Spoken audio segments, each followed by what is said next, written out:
हाँ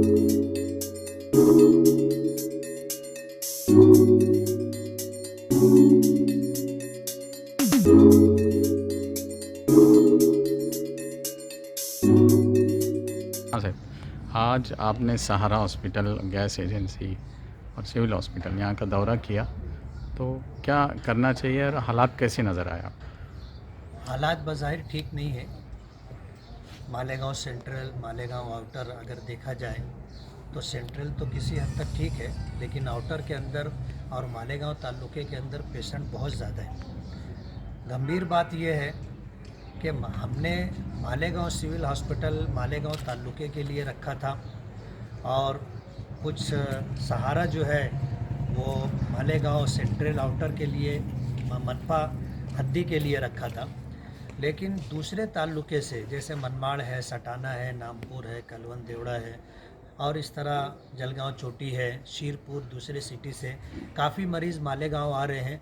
पिछला जो दौर था 2020 का मार्च अप्रैल में, मालेगांव की स्थिति बहुत भयानक थी, लेकिन मालेगांव के लोगों ने कोरोना को जिस तरह शिकस्त दी थी, एक मालेगांव पैटर्न चल के पूरे देश के अंदर नाम चला।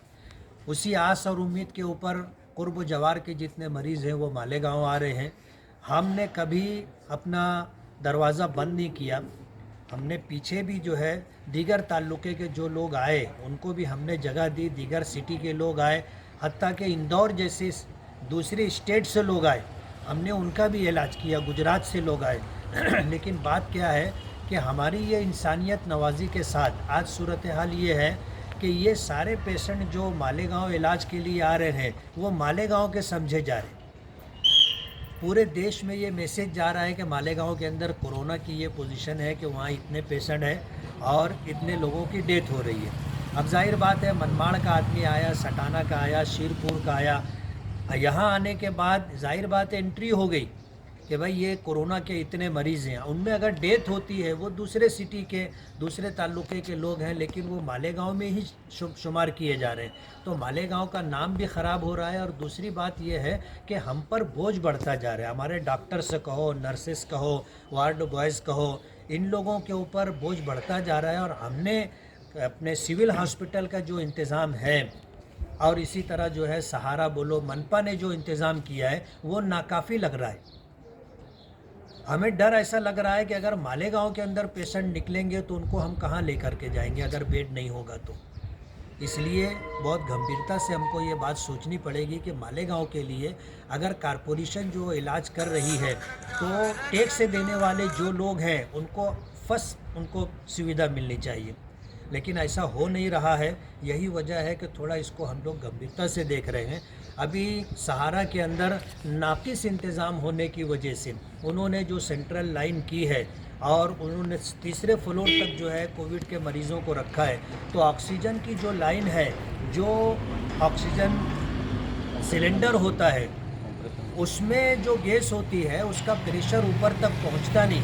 उन लोगों ने 3 मरतबा जो है लेटर कारपोरेशन ज़िम्मेदारों को दिया कि कंप्रेशन मशीन आप लगाओ ताकि ये पूरा जो ऑक्सीजन टैंक होता है, बॉटला होता है, वो पूरा खाली होना चाहिए। अभी 50% खाली होता है, ऊपर प्रेशर ख़त्म हो जाता है तो वो निकाल करके फिर नया 100% भरा हुआ जो है ऑक्सीजन का वो बाटला लगाना पड़ता है। तो ये खुला हुआ नुकसान है। यानी जहाँ आज 200 सिलेंडर इस्तेमाल हो रहा है उसमें 100 सिलेंडर में अपना काम हो जाएगा। इसलिए क्या 40-50 हज़ार रुपये की कंप्रेशन मशीन आती है वो कारपोरेशन को लगा करके देना चाहिए, बड़े नुकसान से बच सकते हैं। और ये जो हालात हैं, अभी पिछले चंद दिनों पहले ऑक्सीजन प्रेशर कम होने की वजह से सहारा में कई डेथ हो गई, वो यही कारण है। कारपोरेशन को पहली फुर्सत के अंदर जो है वहाँ कंप्रेशन मशीन डालनी चाहिए। और अभी यहाँ इंदौर गैस एजेंसी में जाना हुआ, वहाँ हमने पूरी डिटेल ली। क्या है सूरत हाल हम आगे तफसील से बताएंगे, हमें कुछ अच्छा दिख नहीं रहा है। और उसी के साथ अभी यहाँ ख्वाजा गरीब नवाज़ फायर स्टेशन पे जाना हुआ, 100 नए सिलेंडर वहाँ पर पड़े हुए और उसका कोई इस्तेमाल नहीं है। अभी पिछले दिनों जो गैस सिलेंडर की कमी पड़ी थी उसे इस्तेमाल करना चाहिए था। जो डेथ हुई है जाहिर बात है हमारे पास ऑक्सीजन था और ऑक्सीजन न होने की वजह से लोगों की डेथ हो गई, ये तो बहुत ख़तरनाक बात है। इस पर जो है कॉरपोरेशन को और उसी के साथ सिविल हॉस्पिटल, हमारे सिविल हॉस्पिटल के अंदर भी आम जगहों से अच्छा इंतज़ाम है। डॉक्टर डांगे साहब जो है उसकी सरपरस्ती और ज़िम्मेदारी निभा रहे हैं। बाहर के काफ़ी पेशेंट हैं यहाँ मालेगांव ताल्लुके से हट करके शीरपुर से लोग भी हैं। इसी तरह 5-7 ताल्लुके के लोग यहाँ पर हैं, उनका इलाज है। सटाना है, मनमाड़ है, नामपुर है, चांदवड़ है और इसी तरह कलवन है, वहाँ के लोग यहाँ पर इलाज करवा रहे हैं। आज सूरत हाल बज़ाहिर अच्छी नहीं है। हम लोगों को मालेगांव के पेशेंट के लिए, मनपा हद्दी के पेशेंट के लिए कुछ न कुछ हॉस्पिटल या कोई जगह रिज़र्व करके रखनी चाहिए कि अगर हमको ज़रूरत पड़ी तो ऐसा नहीं होना चाहिए कि जो लोग टैक्स से देते हैं और जिनके पैसे पर हम दूसरों का इलाज कर रहे हैं, उनको इलाज के लिए हम कोई सुविधा ना दे सकें, बेड ना दे सकें।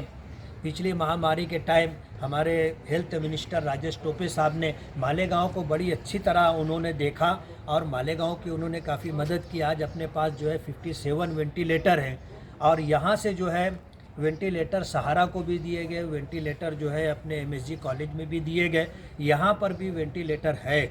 मैं मालेगांव वासियों की तरफ से हेल्थ मिनिस्टर साहब का बहुत बहुत शुक्रगुजार हूँ कि उन्होंने जो है पिछली महामारी के टाइम जो हमारी मदद की थी, उसकी वजह से आज हम लोग जो है काफ़ी अच्छी तरीके से अपना ही नहीं, मालेगांव ताल्लुका, मालेगांव सिटी और पूर्व जवार के 5-7 ताल्लुके के लिए हम लोग ये सुविधा इस्तेमाल करके उनका इलाज कर रहे हैं। लेकिन कारपोरेशन के तय थोड़ा सोचने की बात है कि कारपोरेशन को जो जिम्मेदारी निभानी चाहिए वो कारपोरेशन अपनी जिम्मेदारी पूरी नहीं कर रही है। एक सहारा हॉस्पिटल में 40-50 हज़ार की कंप्रेशन मशीन लगनी है, वो लगा दिए होते तो बड़ा नुकसान नहीं होता।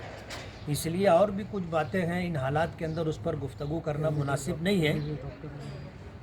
आज हालात ऐसे हैं कि आप इन एजेंसी के तहत अगर देखोगे तो MD फिजिशियन डॉक्टर्स होना चाहिए, कारपोरेशन के पास नहीं है। MBBS डॉक्टर्स होना चाहिए, कारपोरेशन के पास नहीं है। आज जो डॉक्टर्स थे जिन्होंने पीछे काम किया वो BUMS और BAMS जो है डिग्री रखने वाले